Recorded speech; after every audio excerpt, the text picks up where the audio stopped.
ಕೊತ್ತಂಬರಿ ಸೊಪ್ಪಿನ ಬೆಲೆ ಕುಸಿತಗೊಂಡಿದೆ. ಹೀಗಾಗಿ ಟ್ರ್ಯಾಕ್ಟರ್ನಿಂದ 2 ಎಕರೆ ಬೆಳೆ ನಾಶ ಮಾಡಿದ್ದಾನೆ ನೊಂದ ರೈತ.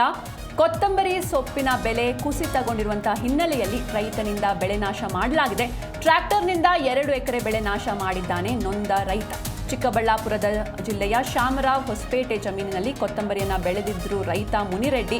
1 ಕಟ್ಟು ಕೊತ್ತಂಬರಿ ಸೊಪ್ಪು 1 ರಿಂದ 2 ರೂಪಾಯಿಗಷ್ಟೇ ಮಾರಾಟವಾಗ್ತಾ ಇದೆ. 50,000 ಖರ್ಚು ಮಾಡಿ ಕೊತ್ತಂಬರಿ ಸೊಪ್ಪನ್ನು ಬೆಳೆದಿದ್ರು ಈ ರೈತರು. ಇನ್ನು 2 ಎಕರೆ ಜಮೀನಿನಲ್ಲಿ ಕೊತ್ತಂಬರಿ ಸೊಪ್ಪನ್ನು ಬೆಳೆದಿದ್ರು. 1 ಕಟ್ಟು ಕೊತ್ತಂಬರಿ ಸೊಪ್ಪು 1 ರಿಂದ 2 ರೂಪಾಯಿಗೆ, ಕೇವಲ 1 ರಿಂದ 2 ರೂಪಾಯಿಗೆ ಮಾರಾಟವಾಗ್ತಾ ಇದೆ. ಆದರೆ 50,000 ಖರ್ಚು ಮಾಡಿ ಈ ಸೊಪ್ಪನ್ನು ಬೆಳೆದಿರ್ತಾರೆ.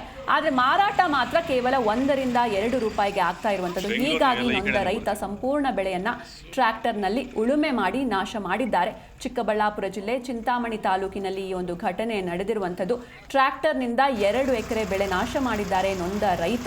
ಚಿಕ್ಕಬಳ್ಳಾಪುರ ಜಿಲ್ಲೆಯ ಜಮೀನಿನಲ್ಲಿ ಕೊತ್ತಂಬರಿಯನ್ನು ಬೆಳೆದಿದ್ರು ರೈತ ಮುನಿರೆಡ್ಡಿ. 1 ಕಟ್ಟು ಕೊತ್ತಂಬರಿ ಸೊಪ್ಪು ಕೇವಲ 1 ರಿಂದ 2 ರೂಪಾಯಿಗೆ ಮಾರಾಟವಾಗ್ತಾ ಇದೆ. ಆದರೆ 50,000 ರೂಪಾಯಿಗಳನ್ನು ಖರ್ಚು ಮಾಡಿ ಕೊತ್ತಂಬರಿ ಸೊಪ್ಪನ್ನು ಬೆಳೆದಿರ್ತಾರೆ ರೈತ. 2 ಎಕರೆ ಜಮೀನಿನಲ್ಲಿ ಕೊತ್ತಂಬರಿಯನ್ನು ಬೆಳೆದಿದ್ರು. 1 ಕಟ್ಟು ಕೊತ್ತಂಬರಿ ಸೊಪ್ಪು ಕೇವಲ 1 ರಿಂದ 2 ರೂಪಾಯಿಗೆ ಮಾರಾಟವಾಗ್ತಿದೆ. ಇದರಿಂದ ತೀವ್ರವಾಗಿ ಲಾಸ್ ಆಗ್ತಾ ಇರುವಂಥದ್ದು. ಹೀಗಾಗಿ ನೊಂದ ರೈತ ಸಂಪೂರ್ಣ ಬೆಳೆಯನ್ನು ಟ್ರ್ಯಾಕ್ಟರ್ನಲ್ಲಿ ಉಳುಮೆ ಮಾಡಿ ನಾಶವನ್ನು ಮಾಡಿದ್ದಾರೆ. ನೀವು ದೃಶ್ಯದಲ್ಲಿ ಕೂಡ ಗಮನಿಸ್ತಾ ಇರ್ಬೋದು.